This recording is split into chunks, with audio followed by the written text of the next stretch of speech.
The moment the email landed in my inbox, I knew something had shifted. It was from Maria Delgado, the CEO. Subject line, private follow-up, your presentation. My fingers froze above the keyboard. My heart wasn't pounding. It was steady. Calm. The kind of calm that only comes after a storm you've survived. 3 months ago, I was supposed to be broken. You don't belong in the C-suite, Claire. You're not cut out for the pressure. That's what Thomas said the night I told him I'd been shortlisted for the VP position. Funny thing is, I hadn't asked for his opinion. Just his support. But that was Thomas. My husband of 12 years. Charming to the world, dismissive at home. The kind of man who smiles wide in pictures at my company events, but spends the ride home picking apart everything I said or wore or didn't do right. Still, I believed, naively, that when it really mattered, he'd be in my corner. It started with little things. You're not going to wear that to a leadership meeting, right? Or, do you really think they'll pick you when they have someone like Dan in the running? Then came the distractions.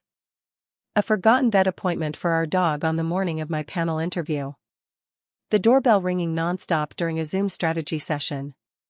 A kitchen emergency when I was finalizing a major pitch deck. At first, I chalked it up to coincidence. Bad timing. A little passive-aggressive, maybe, but nothing sinister. Until the day I missed a critical meeting because I never received the invite. Later that night, while I was cleaning out our shared inbox, yes, he insisted we share one for transparency, I saw it. The invitation. Opened. Deleted. And a brief reply from him, posing as me. Thank you for the opportunity. I've decided to step away from consideration. I stared at the screen for what felt like an hour. He had done it. Undermined me. Sabotaged something I'd worked for my entire career. Not because I wasn't ready. But because he wasn't. Not ready for me to rise. Not ready to be the one no longer in control. Not ready to face what it meant when the quiet, capable woman he had underestimated for years finally stopped asking for permission. And in that moment, I made a promise. He would never see me coming. Not this time. If you've ever been underestimated by someone who claimed to love you, I want to hear your story. Share it in the comments, your voice matters here. What do you think Thomas will do when he realizes Claire isn't the same woman he used to dismiss? And where are you listening from? I'd love to welcome you personally, from wherever you call home.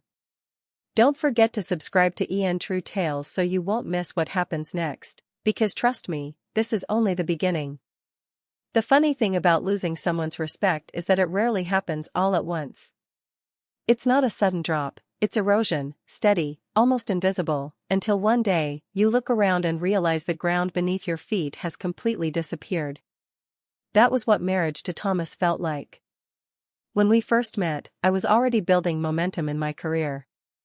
I had just completed my MBA, had been promoted to lead a strategic planning team, and was well on my way to becoming one of the youngest directors in the firm's history. Thomas was magnetic, successful in his own right, and, at least in those early days, supportive. He used to brag about me to his friends. Claire's the smartest person I know, he'd say. She's going places. And I believed he meant it. For a while, I think he did. But as my career continued to rise, the compliments faded. They were replaced by small jabs. Quiet corrections when I shared ideas at dinner parties. Jokes about me always bringing work home. And when I was asked to be the keynote speaker at a Women in Business summit, he barely looked up from his phone. Don't let it go to your head, he muttered. They just need someone to fill a diversity slot. That comment stung more than I let on. But I laughed it off, as I'd learned to do. I told myself he was just tired, or stressed, or worried about his own work. I gave him grace. Over and over. The first time I noticed something more was wrong, I had just been nominated for the VP of Strategy position. It was a huge deal, something I'd worked for nearly a decade to earn. The announcement wasn't public yet, but the CEO, Marlene, had pulled me aside and told me to start preparing my portfolio for the board's final approval. I came home that night giddy, bubbling with excitement, and shared the news. Thomas didn't celebrate. He just blinked at me from across the kitchen island and said, "You sure they're not setting you up to take the fall if something goes wrong? Sometimes they pick the diverse candidate just to have someone to blame later." I stood there, stunned. I wanted to believe he was just being cynical, protective maybe. But deep down, I knew better. That night, I barely slept. Not because I doubted myself, but because, for the first time, I started to doubt him. I began to see the patterns I had ignored. The fact that he insisted on handling our finances even though I had a degree in finance. How he forgot to tell me about events that might connect me with useful industry people. How my victories were met with silence, while his smallest wins got full-page celebrations in our social circles. Worse, he was beginning to grow distant in ways I couldn't explain. Cold, yet still present. Sarcastic, yet never overtly cruel. It was like he was chipping away at my confidence, bit by bit. Still, I told myself, this was just a rough patch. Every marriage has them. And I wasn't a quitter. But I should have known. Thomas wasn't just unsupportive. He was quietly laying the foundation to tear me down. And the day that foundation cracked wide open was coming sooner than I thought. The morning of my final interview for the VP position, I woke up with a strange sense of unease. Not nerves, exactly, more like the feeling that something was just off. I had laid out everything the night before. My notes, my printed portfolio, my lucky navy suit. I even had my favorite almond latte recipe prepped so I could make it at home and skip the Starbucks line. I was ready. This was my moment. But as I reached for my email to double-check the meeting time, the confirmation was gone. At first, I assumed I had accidentally deleted it. I searched every folder, inbox, trash, archive, even spam. Nothing. I remembered clearly seeing it just a day ago. I had highlighted the subject line in yellow. It couldn't have just vanished. Then I checked the shared calendar Thomas and I used. It was synced to both our phones. I scrolled through the week and paused. The entire morning had been blocked off, with a single note, "Plumber coming. Claire to stay home." That wasn't their last night. And we didn't need a plumber. I walked into the kitchen and found Thomas sipping his coffee, scrolling on his phone like it was any other Thursday. I asked him if he had seen the meeting invite, trying to keep my tone casual. He looked up, blinked slowly, then said, "Oh, I thought that was next week." I stared at him. "You changed the calendar." He shrugged. "I thought the plumber was coming this morning. Didn't want you to miss it." My stomach turned. Later that afternoon, I called the company's executive assistant from my car, frantic. She was kind, but firm. "Claire, we waited 15 minutes. Marlene was disappointed. The board has already moved on to the next candidate." I couldn't breathe. It felt like the air had been sucked out of the world. I pulled into a parking lot and just sat there, my hands shaking on the steering wheel. I had spent 10 years building toward this. 10 years of staying late, of saying no to vacations, of proving myself twice as hard because I was a woman in a room full of men. And I missed my one shot because my own husband sabotaged me. I didn't want to believe it. But that was the moment it all snapped into place. The missing documents. The mysteriously lost flash drive I'd left on the counter last month. The way he always made dinner plans or surprise family visits on the exact nights I had late meetings. The casual dismissals of my goals. The emotional landmines disguised as marital concern. This wasn't support. This wasn't love. This was sabotage. And then, the final blow. That night, while he was in the shower, his phone buzzed on the nightstand. A message popped up from someone named Brent, a junior exec at my company. "Did she buy it? Let me know if the board wants to circle back. I'll push them your way." I didn't even flinch. Instead, I took a photo of the message. Then I opened Thomas's email on his laptop. He never bothered to log out, and there it was. A thread between him and Brent, detailing exactly how Thomas had encouraged Brent to apply, trashing me in the process. She's brilliant, but she lacks leadership instincts. Doesn't handle pressure well. She's not ready for a boardroom. Every lie carved with surgical precision. And the worst part? It was working. But he didn't know me as well as he thought. He believed I'd crumble. That I'd accept this loss quietly, swallow the betrayal, and fall back into place beside him. He had no idea what I was capable of when pushed to the edge. And this time I wasn't just going to push back. I was going to rise. I didn't say anything that night. Not when he came out of the shower whistling like he hadn't just burned down a decade of my work. Not when he asked if I wanted takeout from our favorite Thai place, like it was just another Thursday. I sat there on the couch, nodded, and smiled. Because the thing about betrayal is, it teaches you to move in silence.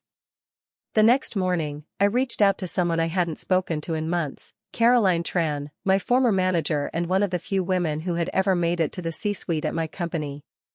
She had retired early but kept her finger on the pulse of the industry. She was sharp, respected, and didn't tolerate nonsense. If anyone would tell me the truth, or help me find a way forward, it was Caroline. She picked up on the first ring. "Claire?" Her voice was warm, but laced with surprise. "Is everything all right?" I didn't tell her everything. Not yet. I just said I needed advice, maybe a little guidance on navigating something delicate. She listened. And then, as if sensing the storm underneath my calm voice, she said, "Come by tomorrow. Bring coffee. We'll talk." That meeting changed everything. I told Caroline the full story, minus the part about the text messages and the sabotage. I still wasn't ready to let the rage show. But she was quick.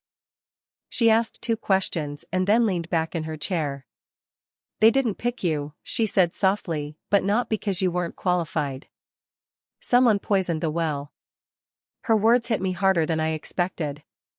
"You need to talk to Marlene," Caroline continued. "The CEO. She trusts you. If you don't set the record straight, they'll write their own version of the story." I hesitated.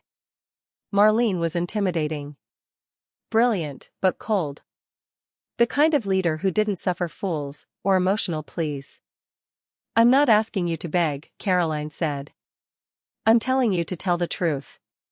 Show her who you really are. Show her what they missed." I took a deep breath and nodded. Over the next week, I worked in quiet determination. I rebuilt the presentation I never got to deliver. I pulled data, insights, and success metrics from the last 5 years of my work, projects I led, accounts I saved, teams I built. I created a strategy document that didn't just talk about growth. It showed vision, leadership, resilience. And this time I didn't save it to a shared folder. I backed it up to 3 drives and emailed copies to myself. I also reached out to my mentor in marketing, a VP who'd always believed in me. He offered to speak to Marlene personally, to vouch for my integrity and my record. Word traveled fast. Soon, a quiet circle of colleagues and former managers began backing me. They didn't know about Thomas. They didn't need to. All they saw was a woman worth fighting for. Meanwhile, at home, I kept the peace. I didn't confront Thomas, not yet. I wanted him to stay comfortable. Let him believe I was licking my wounds, defeated. It was better that way. Because when I made my move, I wanted it to be clean, controlled, and undeniable. 1 week later, I walked into Marlene's office. She raised an eyebrow when she saw me. "I heard you wanted to speak," she said. "You've got 10 minutes. So I gave her 10 minutes, and everything I had. At the end, she didn't say much. Just leaned back, folded her hands, and studied me for a long time. "You should have been in that room," she finally said. I met her eyes. "I know. But I'm here now. When I left, I felt lighter than I had in months. Not because I knew what would happen next, but because, for once, I wasn't waiting for someone else to give me permission to lead. And for the first time in years, I saw clearly, the person who had been holding me back wasn't the industry, or the system, or even my own doubts. It was the man who slept beside me every night. And his days of control were numbered. The email came 3 days later. Subject: Executive Leadership Final Review. Body: Claire, we'd like to speak with you regarding an updated opportunity. Can you meet this Thursday at 2 p.m.? Marlene. I stared at the screen for a full minute before letting out a slow breath. This wasn't just a second chance. This was the door I thought had been slammed shut, creaking open again. I didn't respond immediately. I stood, walked to the bathroom mirror, and stared at my reflection. My face looked calm, but my chest buzzed with something between adrenaline and pure fury. This time I wouldn't let anyone take it away. Not even my husband. That night, Thomas casually mentioned, I was thinking maybe we should take a trip. You've been so tense lately. I smiled. You're right. I've just had a lot on my mind. He reached for his phone and grinned. Well, I was looking at some resorts in the Keys. Just you and me. No work. I could feel the bile rise in my throat. How convenient. Just days after I got back in the game, he was planning an escape. A distraction. A subtle leash wrapped in sunshine and palm trees. I kissed his cheek. Sounds nice. Let's talk more after Thursday. His brow twitched. What's Thursday? I shrugged. Just a little meeting. Nothing big. He didn't ask further. He never did. In his mind, I'd already lost. There was nothing left for him to sabotage. But I had already taken every precaution. My updated pitch deck? Printed and digital. One copy in my car. One with Caroline. One password protected in the cloud. My phone? Backed up and encrypted. I even changed my personal email password twice. And I didn't just prepare the content. I prepared myself. I rehearsed answers out loud, role-played objections, timed my pauses, and recorded myself over and over until my voice sounded confident, even when talking about the toughest moments. Because I knew what they might ask. Why now? Why you? Why should we trust you? And I had answers for all of it.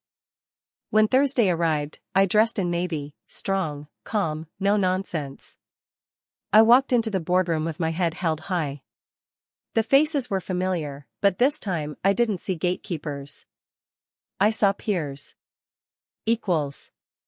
Marlene opened the meeting. Claire, we've reviewed your updated proposal. Your name came up again after several internal conversations. You've always been considered strong, but now, you're undeniable. There it was. Not a maybe. Not a compliment. A declaration. I launched into my presentation. 20 minutes, no slides. Just me, speaking from years of experience, strategy, and resilience. I spoke about our market trajectory, proposed pivots, and internal challenges no one dared to put on paper. I tied every idea to results, every risk to a clear plan. By the time I finished, the room was still. Then Marlene said, "Welcome to the executive team." I felt the floor shift beneath me. Not from fear, just the weight of everything it had taken to get there. That evening, I walked through the door and saw Thomas standing in the kitchen, opening a bottle of wine. "Bad day?" he asked. I smiled. "Actually, I got the promotion." His hand froze mid-pour. "No way." "Oh yes. They changed their minds." His smile was tight.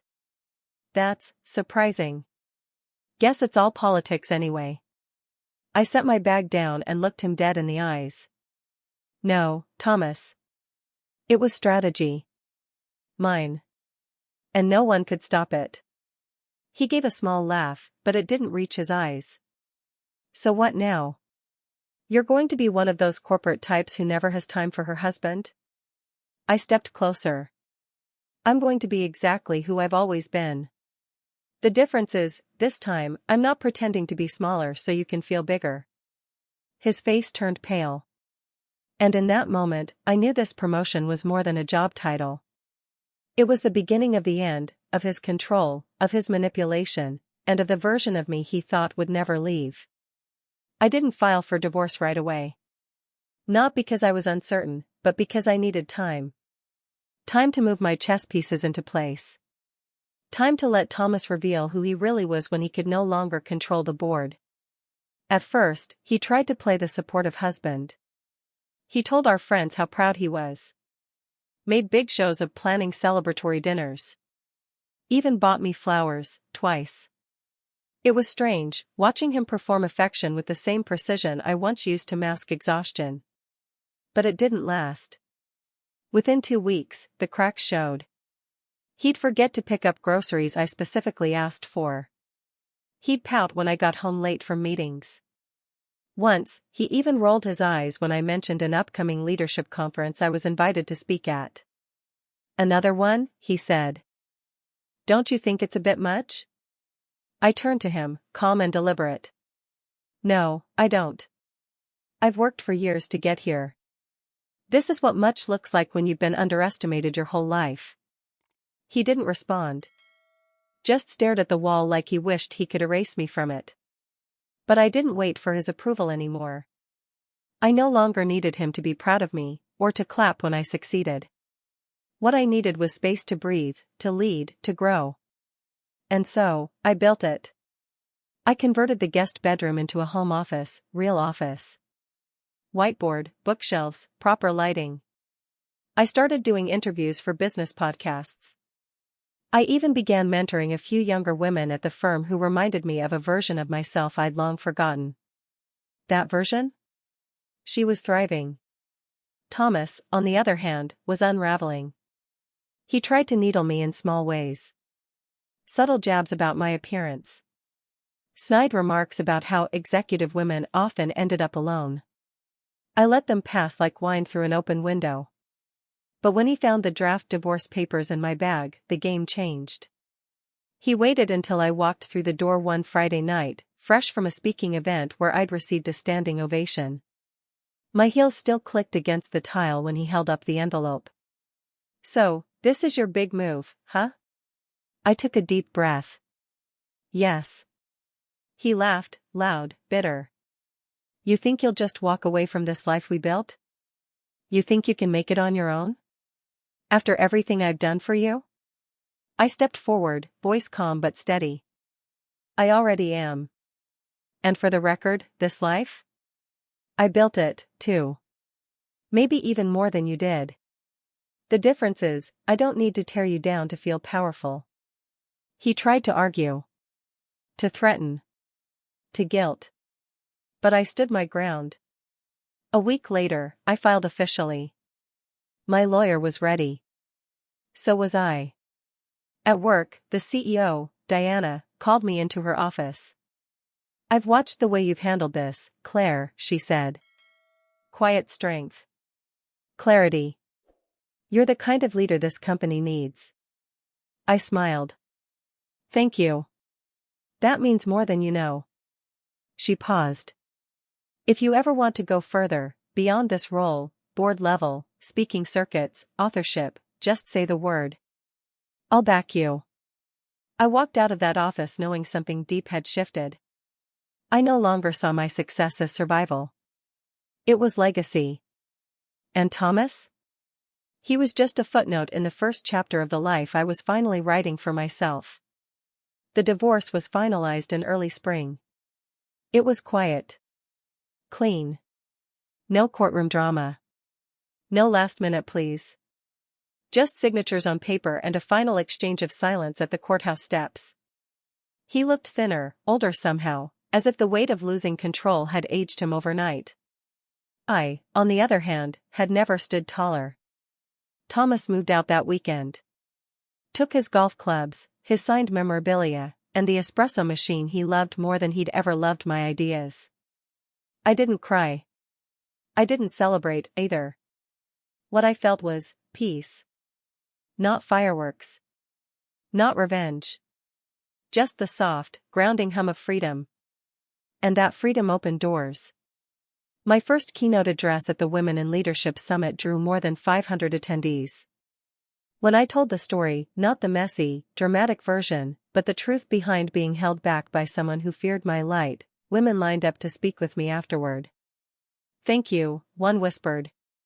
"You put words to the thing I've been feeling for years." Another handed me her card. "If you ever consider writing a book, I work in publishing. You've got something important to say." I started a newsletter, nothing fancy at first, called Redefining Power. Within months, it had over 10,000 subscribers. My LinkedIn exploded. Recruiters. Mentorship requests. Journalists asking for quotes. Suddenly, the very woman who had once been told to stay quiet and smile for the client dinner was shaping conversations in boardrooms I hadn't even stepped into yet. One night, about 6 months after the divorce, I got a text from Thomas. Just 4 words. "I watched your talk." I stared at the screen for a long moment, then turned it face down and went back to the call I was on, with a nonprofit leader from Chicago who wanted me to advise their new women's financial literacy program. That was the version of me that mattered now.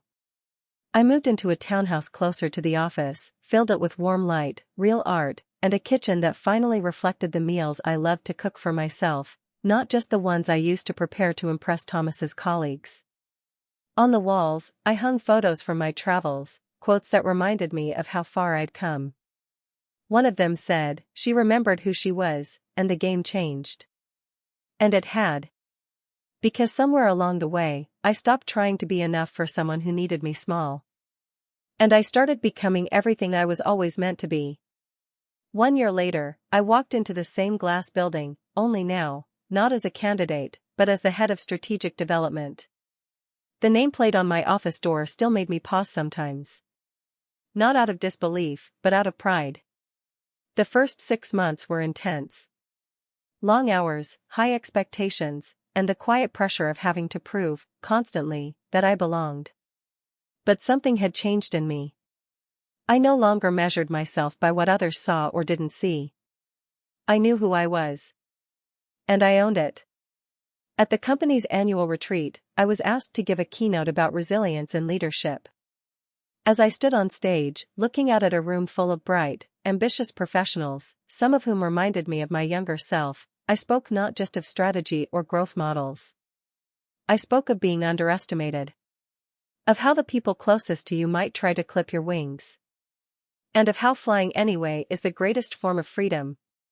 Afterward, a young woman approached me. Nervous, hesitant. She worked in operations and had just been passed over for a promotion she'd quietly worked toward for over a year.